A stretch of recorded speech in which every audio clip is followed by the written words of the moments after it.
सामने आपको दिखाई दे रहा है विशाल बुर्जों के बीच में स्थित प्रवेश द्वार, जो कि सिरेपरोल है। और यहाँ से आगे प्रवेश करने के बाद कुछ आगे चलने पर दूसरा बड़ा दरवाज़ा आता है। यहाँ से 60 डिग्री का कोण बनाते हुए दूसरा बड़ा दरवाज़ा। दूसरे द्वार का नाम बिचली पोल है। और जो दो द्वारों के मध्य का जो भूभाग होता है उसको घूगस बोला जाता है। चारों साइड का व्यू। प्रथम द्वार से प्रवेश करने के पश्चात दूसरा द्वार, धनुषाकार तोरण, बिचली पोल। दूसरे दरवाजे में प्रवेश करने के बाद पहले जो दरवाज़ा है उसका एंट्रेंस दिखाई नहीं देता, और दूसरे में एंटर करने के बाद तीसरे का जो प्रवेश द्वार है वो दिखाई नहीं देगा। तो दूसरा प्रवेश द्वार से प्रवेश करने के बाद सामने तीसरा जो प्रवेश द्वार है, कचहरी पोल, धनुषाकार तोरण इसका भी, और बीच का भूभाग घूगस कहलाता है। कचहरी पोल से आगे बढ़ने पर दुर्ग के मुख्य भाग में प्रवेश करेंगे।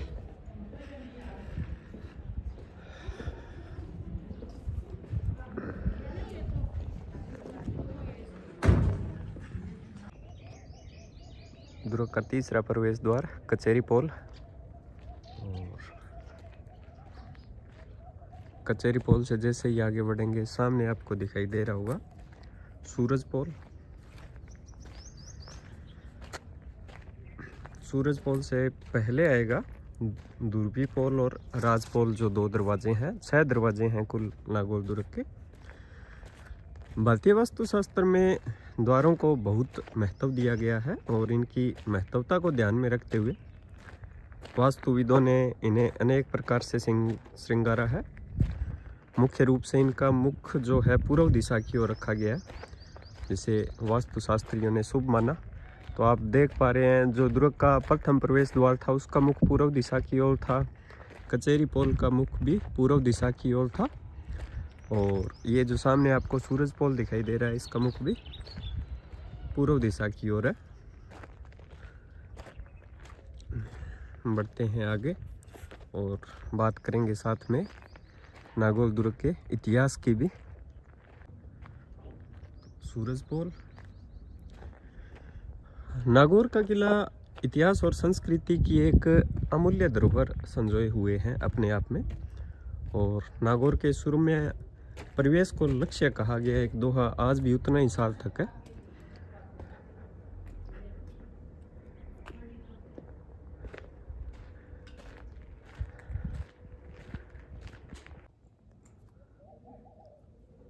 दुर्ग में हाड़ी रानी का महल अन्य जो बाकी के महल हैं उनसे अलग है। और इसके नीचे के भाग में मर्दाना कक्ष थे, जहां पुरुष रहते थे, संभवतः महिलाओं की रक्षार्थ। और ऊपरी भाग में रानियों के लिए खुले चौक व शयन कक्ष इत्यादि थे। हाड़ी रानी महल, जहाँ वे स्वतंत्र रूप से विचरण कर सकती थी। इन महलों में खुले बरामदे, जाली व झरोखे की बहुलता थी। और इसमें नागौर चित्रकला के जो है उत्कृष्ट नमूने विद्यमान हैं। भित्ति चित्र आपको दृष्टिगोचर हो रहे होंगे।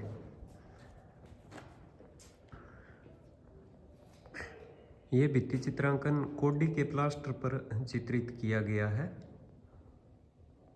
उड़ती हुई महिलाओं की आकृतियां, फूल, पत्तियां और युद्ध करते हुए हाथी। तो ये है हाड़ी रानी का महल। 2 मंजिला महल है। जो ऊपर का भाग था वो सामान्यतः महिलाओं के लिए, और जो नीचे का भाग था वहाँ पुरुष रक्षार्थ रहते थे।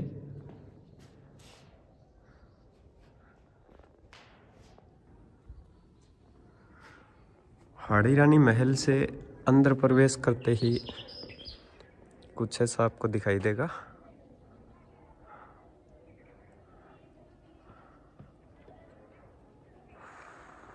हाड़ी रानी महल से प्रवेश करते ही बाईं साइड में स्थित है महाराजा भगत सिंह जी का महल, जो आपको सामने दिखाई दे रहा हो। तो महाराजा भगत सिंह का जो शासनकाल है वो 1725 से लेकर 1751 ईस्वी तक था। 2 मंजिला भवन है भगत सिंह महल, और उनके राज्यकाल में कई नए महल बनाए और पुराने महल तोड़े गए। और नागौर दुर्ग में यह महल ऊंचाई में सबसे अधिक है। सबसे ऊंचा महल भगत सिंह महल है, और जहां से चारों ओर के चौक व दुर्ग की दीवार और शहर का विहंगम दृश्य देखा जा सकता है। चलते हैं महल के अंदर। 2 मंजिला महल है।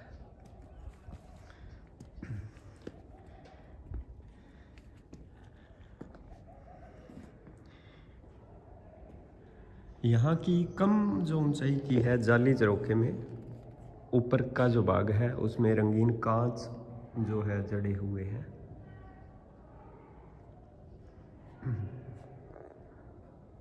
और इसमें भी उत्तम किस्म का जो कोडी प्लास्टर है दिखाई दे रहा होगा आपको, वो किया गया है।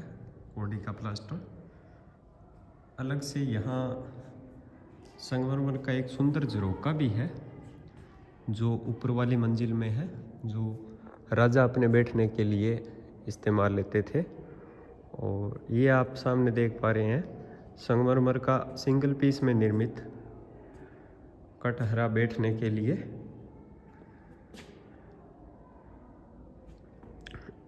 तो महाराजा भगत सिंह महल, ये भगत सिंह महल का ग्राउंड फ्लोर, और यहाँ इसके इतिहास के बारे में अवगत करवाया गया है। और ये भगत सिंह महल का स्ट्रक्चर है, उसका डिज़ाइन।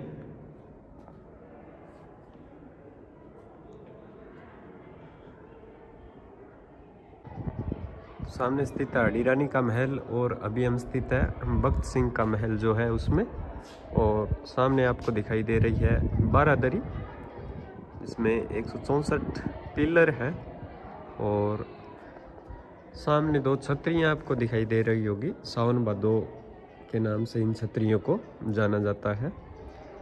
और मुगल पद्धति का भी इसमें वास्तुकला में दृष्टिगोचर होता है। कहीं 4 बाग पद्धति जो आपको सामने दिखाई दे रही हो, फुहारे, फाउंटेन आदि मुगल पद्धति के वास्तुकला के उदाहरण यहाँ देखे जा सकते हैं। तो भगत सिंह महल से चलेंगे आगे की तरफ, जहाँ स्थित है दुर्ग का सबसे प्राचीन महल माने जाने वाला अकबर महल।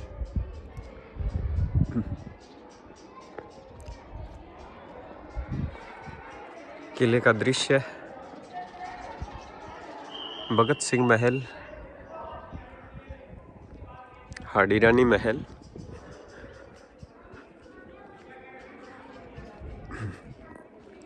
और बारादरियाँ 164 पिलरों की।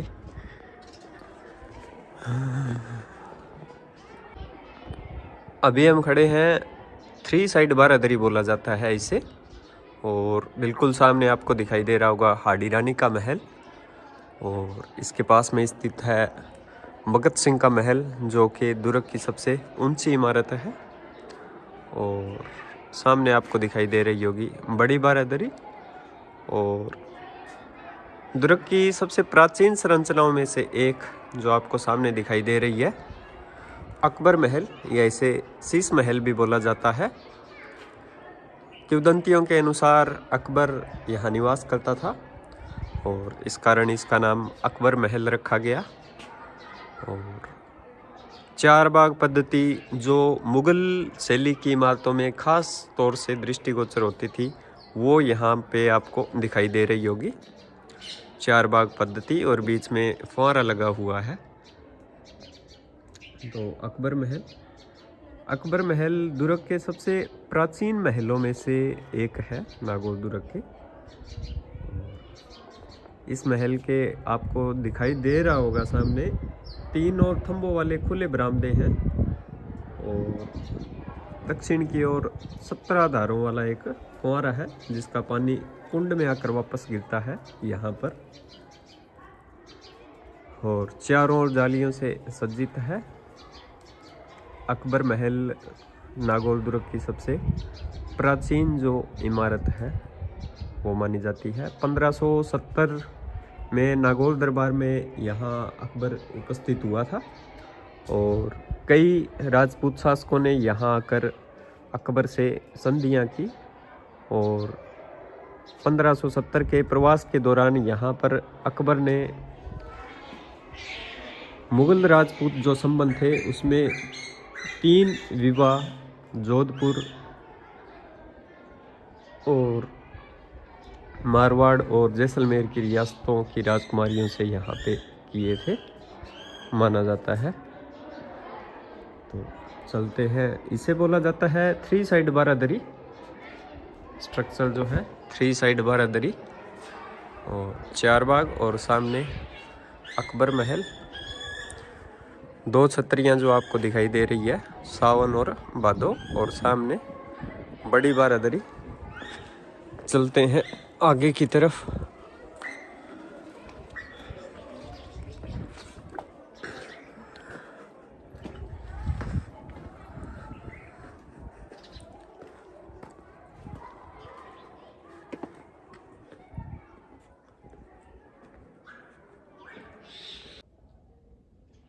तो 3 साइड बारादरी और इसके इस साइड अकबर महल जो कि दुर्ग की सबसे प्राचीन इमारत है, और सामने स्थित है दीपक महल, द प्लेस ऑफ लैंप्स, जिसे नाम से ही प्रतीत हो रहा है। तो दीप प्रज्वलन का जो भारतीय रीति रिवाजों में है बहुत ही अहम महत्व है और प्रत्येक शुभ कार्य का प्रारंभ भारतीय रीति रिवाजों में दीप प्रज्वलन से ही होता है। दीपक महल उत्सवों का महल था जहाँ हजारों दीपक प्रज्वलित होते थे और उसके कुछ अंश आज भी यहाँ पे दृष्टिगोचर हो रहे हैं।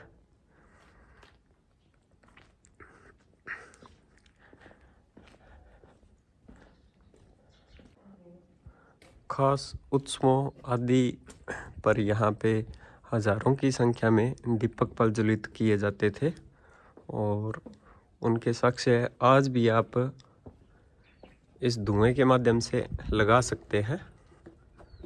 दीपक महल नाम के अनुरूप ही बना हुआ है।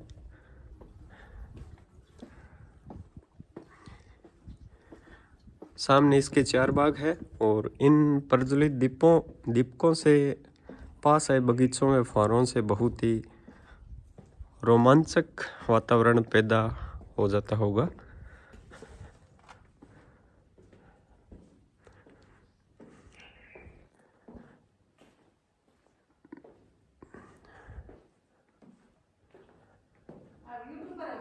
हाँ, कौड़ी का प्लास्टर यहाँ की दीवारों पे अभी भी किया गया है। भित्ति चित्रण यहाँ कम दिखाई पड़ता है अन्य महलों की तुलना में। और दीपक महल का अंदरूनी भाग, और दीवारों पर और छत पर कौड़ी का प्लास्टर किया हुआ है।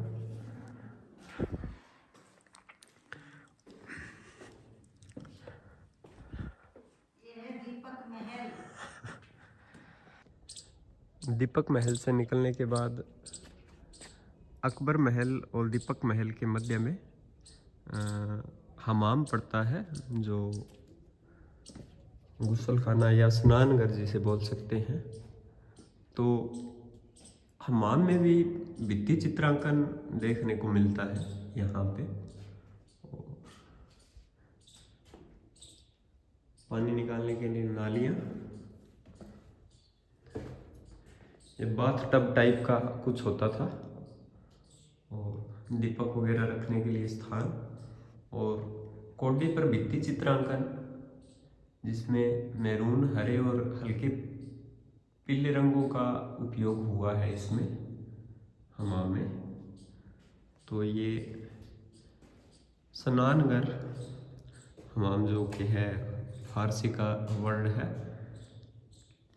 भित्ति चित्रांकन आप कोडी पर जो चित्रित है देख सकते हैं हमाम।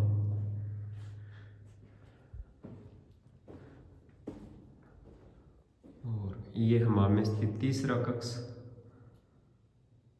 भित्ति चित्रांकन हालांकि कई स्थानों से धुंधले पड़ गए हैं।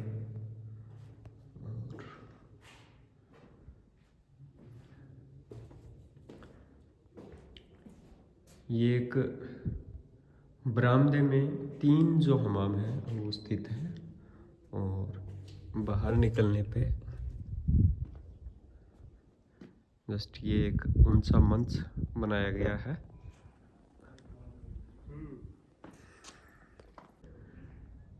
सामने आप देख पा रहे हैं अकबर महल, और 1556 ईस्वी में अकबर आगरा के तख्त पर बैठा था और उसी वर्ष उसके सेनापति पीर मोहम्मद शेरवानी ने नागौर दुर्ग पर अधिकार कर लिया।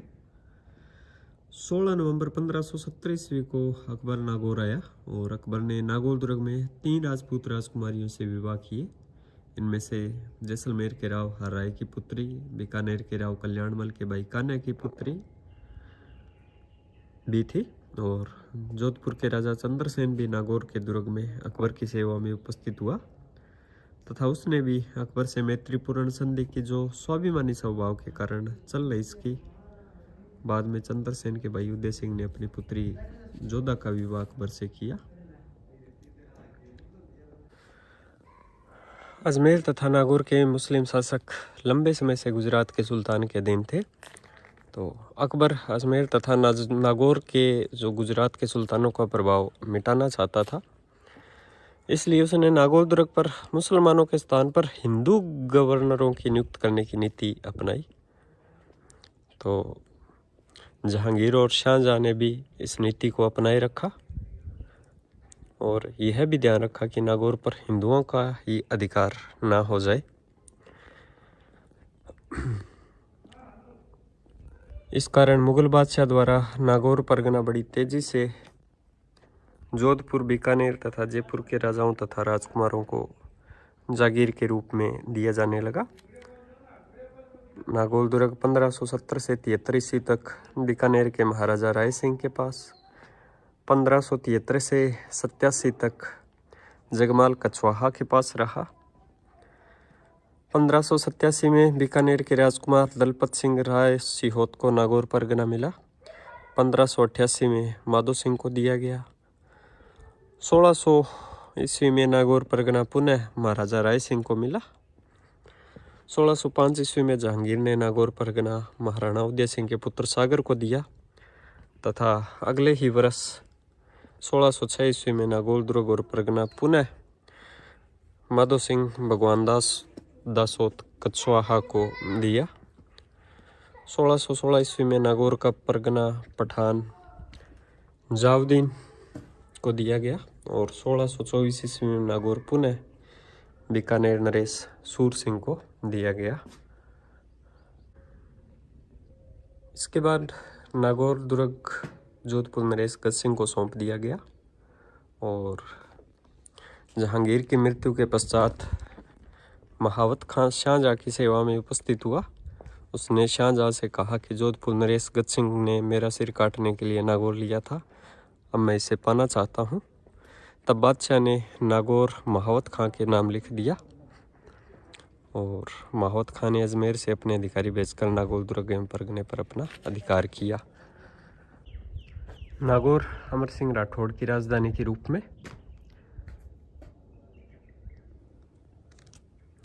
1634 ईस्वी के लगभग जोधपुर नरेश गज सिंह ने अपने ज्येष्ठ पुत्र अमर सिंह से नाराज होकर राज्याधिकार से वंचित कर दिया। इस पर अमर सिंह शाहजहां के पास चला गया।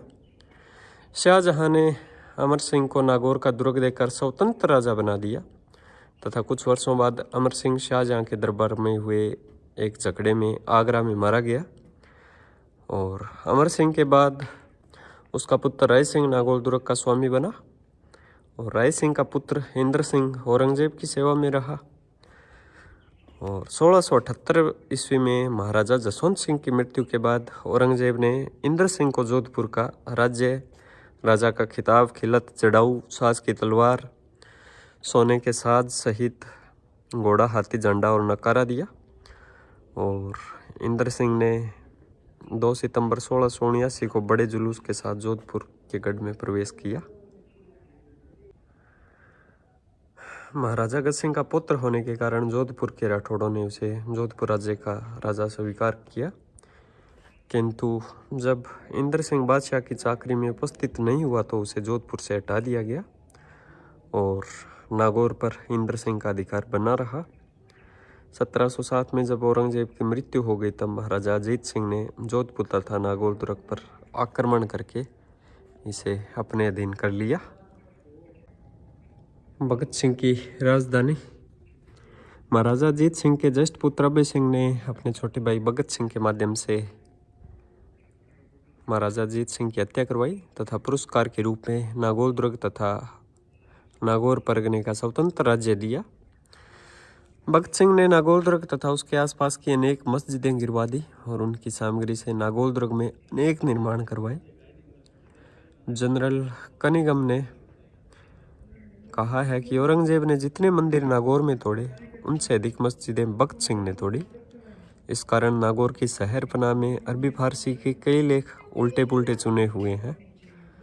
और जोधपुर नरेश अभय सिंह की मृत्यु के बाद महाराजा अधिराज भगत सिंह ने जोधपुर राज्य पर अधिकार कर लिया। तब नागौर दुर्ग पुनः जोधपुर राज्य के अधीन हो गया तथा स्वतंत्रता प्राप्ति तक यह जोधपुर राज्य के अंतर्गत रहा। तो अकबर महल या शीश महल चित्रांकन और पीछे की ओर अकबर महल के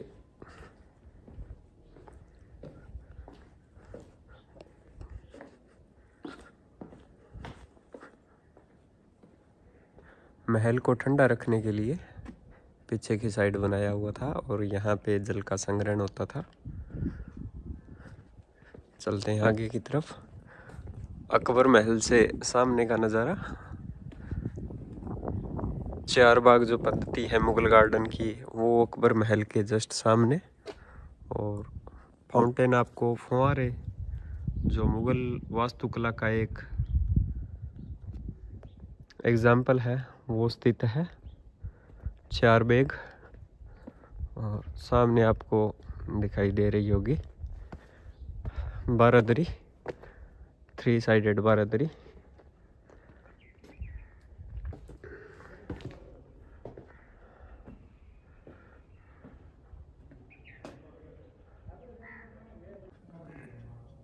नागौर दुर्ग के इतिहास की अगर बात करें तो प्राचीन क्षत्रियों द्वारा बनाए गए दुर्गों में से एक है और माना जाता है कि इस दुर्ग के मूल निर्माता नाग क्षत्रिय थे। नाग जाति महाभारत काल से ही कई हजार साल पुरानी थी और यह आर्यों की एक शाखा थी तथा इस वाकुवंश से किसी समय अलग हुई थी नाग जो जाति है। महाभारत काल में नागों तथा कुरीवंशी आर्यों के बीच राजनीतिक सत्ता को लेकर विकट संघर्ष हुआ, जिसके चलते बहुत से लोग नागों को आर्यों से विलग जाति मानने लगे। और महाभारत काल के जन्मेजय यज्ञ के बाद यद्यपि नागों को बहुत क्षति हुई, किंतु कालांतर में एक बार नागों का फिर से अभ्युदय हुआ जो मगध के गुप्त वंश के उदय होने तक चलता रहा। और गुप्तों ने नागों के छोटे छोटे राजाओं के रूप में राज्य किया और वर्तमान नागौर भी उन्हीं नागों की एक राजधानी थी और उन्होंने ही यह नागदुर्ग या नागौर दुर्ग बनवाया था जो अहिछत्रपुर या अहिछत्रगढ़ के नाम से भी विख्यात हुआ। और कालांतर में जब चौहानों और परिहारों परमारों का इस क्षेत्र में अभ्युदय हुआ तो नाग संभवतः कोटा की ओर खिसक गए और यह क्षेत्र चौहानों के अधीन रहा।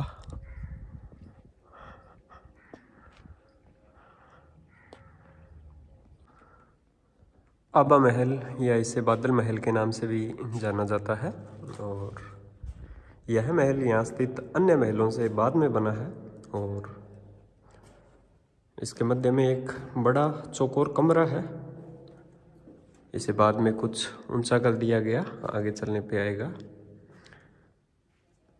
हवा के लिए बड़ी बारियां रखकर इसमें पानी के झरने व स्नान हेतु हमाम का निर्माण हुआ। ये रहा बड़ा कमरा।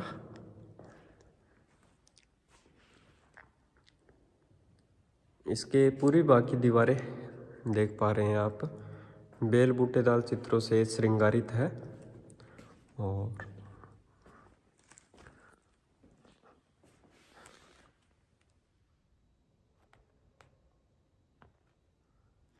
यहाँ पे आपको नागौर का भित्ति चित्रांकन देखने को मिलेगा।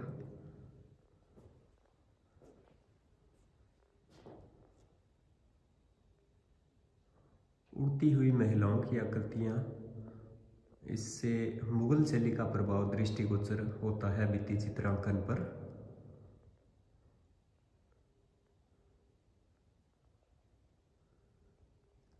बादल महल या आबा महल, ये जो भित्ति चित्रांकन है ये कोडी के प्लास्टर पर चित्रित किया गया है, बेल बूटीदार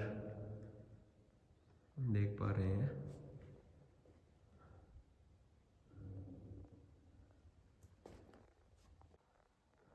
राठौड़ों के शासनकाल में नागौर की चित्रकला राठौड़ चित्रशैली कहलाती थी और राठौड़ चित्रशैली में जोधपुर, बीकानेर, किशनगढ़ तथा नागौर उपशाखाएं मानी जाती है। नागौर यद्यपि जोधपुर के अधीन था, तब भी नागौर चित्रशैली पर बीकानेर चित्रशैली जो है उसका अधिक प्रभाव दृष्टिगोचर होता है।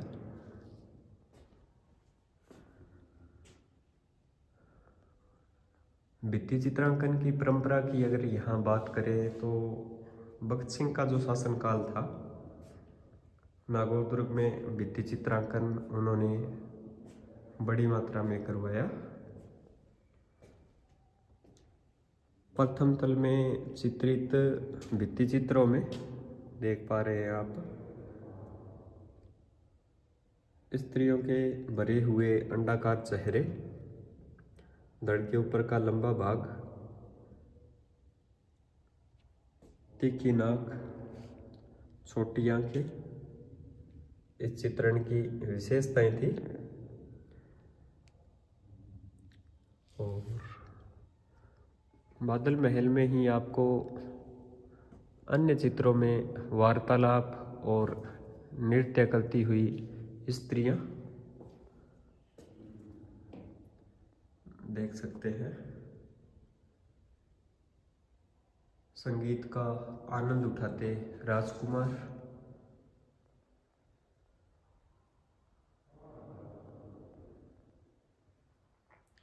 मोर,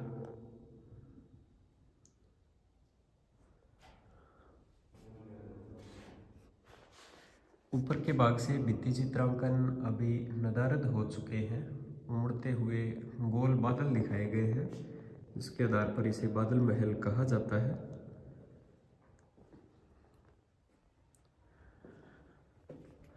महिलाओं के चित्रण में यहाँ पे रमणीयता व कोमलता अधिक है। बादल महल या आबा महल से निकलने के बाद बारादरी, इसे 5 बारादरी के नाम से जाना जाता है।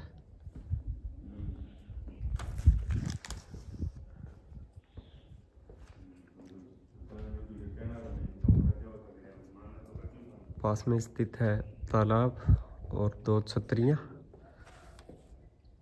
जिन्हें सावन भादो कहा जाता है।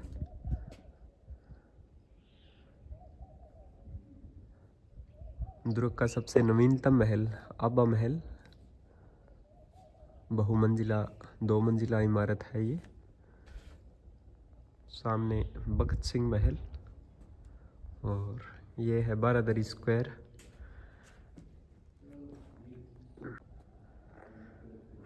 नागौर द्वारा निर्मित नागौर दुर्ग महाभारतकालीन अन्य बहुत सी दुर्गों की भांति मूलतः मिट्टी का बना था। तिथियां बदलती रही और यह दुर्ग भी काल के थपेड़ों को सहन करता हुआ बदलता रहा। आज नागौर दुर्ग का जो वर्तमान स्वरूप दिखाई देता है, यह महाराजा भगत सिंह के समय का प्रतीत होता है। अधिकांश संरचनाएं, इसमें से कुछ संरचनाएं अत्यधिक पुरानी है और कुछ संरचनाएं उनके बाद की भी है।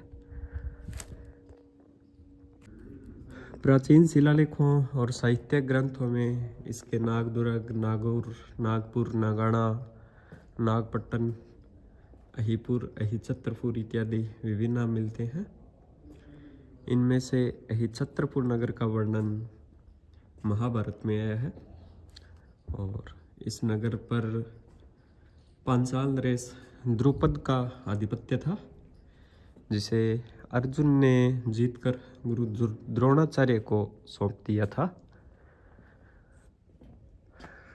नागौर दुर्ग की सबसे ऊंची इमारत भगत महल,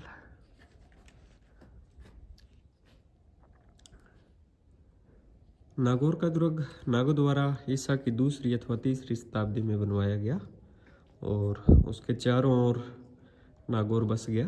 और नागौर थार रेगिस्तान के द्वार पर बसा है। उस काल में जो नागौर का स्वामी होता था, वह सारे रेगिस्तान का अधिपति होता था। जब मगध में गुप्तों का शासन हुआ तो उन्होंने पश्चिमी राजस्थान में स्थित छोटे छोटे राज्यों एवं गणराज्यों को अपने अधीन किया और कालांतर में परमारों ने उन्हें अपदस्थ कर अपना राज्य स्थापित किया।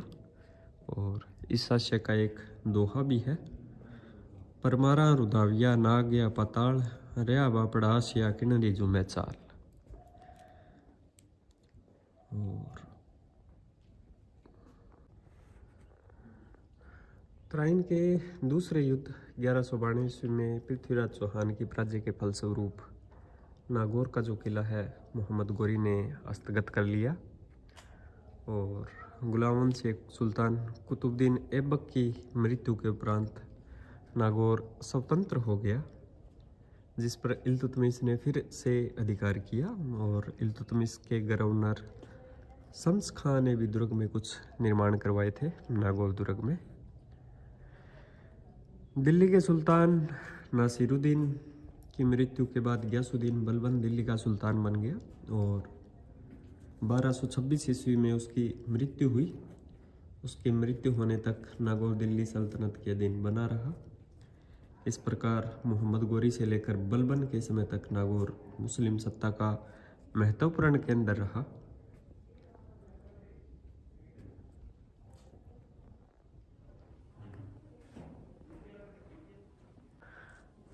किंतु बाद में बलबन के मरते ही नागौर मुस्लिम सत्ता का महत्वपूर्ण केंद्र रहा था और बलबन के मरते ही रणथंभौर के जो चौहान शासक हुए थे हमीरदेव चौहान ने नागौर पर आक्रमण करके नागौर दुर्ग पर अधिकार कर लिया। इसके बाद से नागौर मुस्लिम सत्ता का प्रभावशाली केंद्र नहीं रहा। दिल्ली के खिलजी और तुगलक शासकों के काल में नागौर के स्थान पर रणथंभौर, चित्तौड़ और मेड़ता को महत्व मिलने लगा। फिर भी नागौर दुर्ग पर मुसलमानों का अधिकार बना रहा। 1399 में मंडोर के राव चुंडा ने नागौर पर चढ़ाई की और खोकर मुस्लिम शासक को मारकर दुर्ग पर अधिकार किया। मालानी के राव मल्लीनाथ ने भी इस काम में अपने भतीजे चुंडा की सहायता की और चुंडा अपने पुत्र सत्ता को मंडोर में रखकर समय नागौर दुर्ग में रहने लगा। कालांतर में चुंडा ने भाटियों के राजा रणंगदे को मारा और उसका माल लूटकर नागौर ले आया और कुछ ही समय में डीडवाना, सांबर, अजमेर तथा नागौर पर भी अधिकार कर लिया। कुछ समय बाद चुंडा की मोहिल रानी ने चुंडा के बड़े पुत्र को राज्याधिकार से वंचित कर दिया और मारवाड़ से निकलवा दिया तथा राजपूत सरदारों को दिए जाने वाले घी और राशन की मात्रा भी कम कर दी। इससे नाराज होकर कई राजपूत सरदार चुंडा को छोड़कर चुंडा के बड़े पुत्र रणमल के पास मेवाड़ चले गए। जब यह बात राठौड़ों के शत्रुओं बाटी मुसलमानों को ज्ञात हुआ तो उन्होंने एक साथ मिलकर नागौर दुर्ग पर आक्रमण किया और चुंडा ने उनका सामना किया तथा 15 मार्च 1423 ईस्वी में लड़ते हुए काम आए और नागौर पर मोहम्मद फिरोज का अधिकार हो गया। चुंडा के निधन के बाद उसका बड़ा पुत्र रणमल मेवाड़ छोड़कर वापस मारवाड़ आया और महाराणा मोकल ने रणमल को मारवाड़ का राज्य वापस दिलवाने के लिए नागौर पर आक्रमण किया और 1427 ईस्वी में मोहम्मद फिरोज से नागौर छीनकर रणमल को दे दिया। फिरोज इस युद्ध में मारा गया। संभवतः यह अधिकार बहुत कम समय तक ही रह पाया तथा फिरोज के भाई मुजाहिद खान ने नागौर दुर्ग पर अधिकार कर लिया। दुर्ग के लिए गुहिलों मुसलमानों में संघर्ष बाद में जो हुआ और 1447 ईस्वी के लगभग कायम खान नागौर दुर्ग का शासक था और उसके बाद मुजाहिद खां के भतीजे शम्स खां द्वितीय ने नागौर दुर्ग पर अधिकार कर लिया। 1453 में मालवा के शासक मोहम्मद शाह खिलजी ने नागौर पर आक्रमण किया किंतु नागौर के शासक ने गुजरात के सुल्तान की सहायता प्राप्त कर ली और महमूद सांबर से ही चुपचाप लौट गया और कुछ समय बाद मुजाहिद खां उसके भाई फिरोज खां तथा फिरोज खां के पुत्र शम्स खां के बीच झगड़ा हो गया।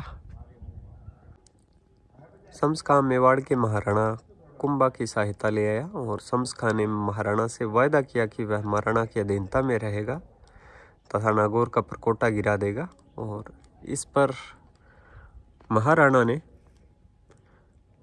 मुजाहिद खां को नागौर से निकाल बाहर किया तथा शम्स खां को नागौर का शासक बना दिया और नागौर हाथ में आते ही शम्स खां ने आंखें बदल ली और महाराणा को दत्ता बताकर गुजरात के सुल्तान की सहायता प्राप्त करने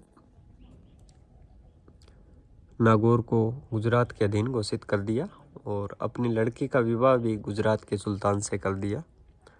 महाराणा ने शम्स खां को भी नागौर से निकाल बाहर किया और शम्स खां गुजरात के सुल्तान की सेवा में पहुंचा तो सुल्तान कुतुब खां ने अपने सेनापति अमीचंद और मलिक गद्दाई की विशाल सेना देखकर शम्स खां वहां से भाग गया और 1456 में सुल्तान स्वयं युद्ध करने आया किंतु महाराणा ने उसे भी भाग जाने पर मजबूर कर दिया।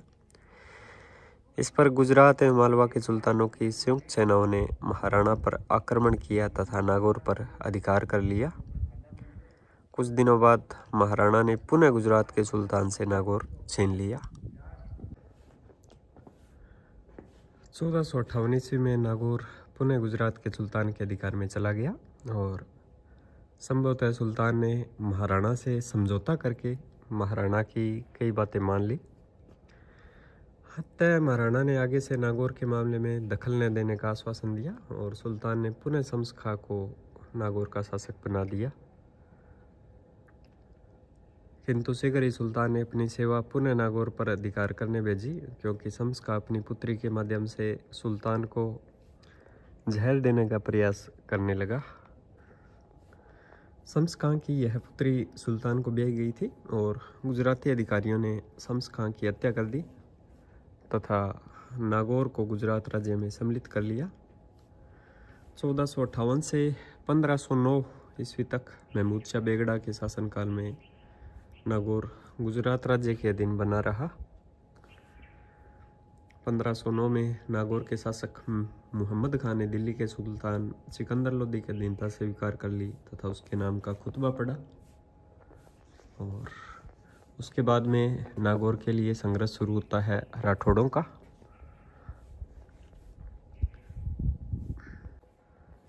(1467) में रावजोधा ने जोधपुर दुर्ग का निर्माण करवाया और उसके पुत्र मारवाड़ पर अधिकार करने चल पड़े।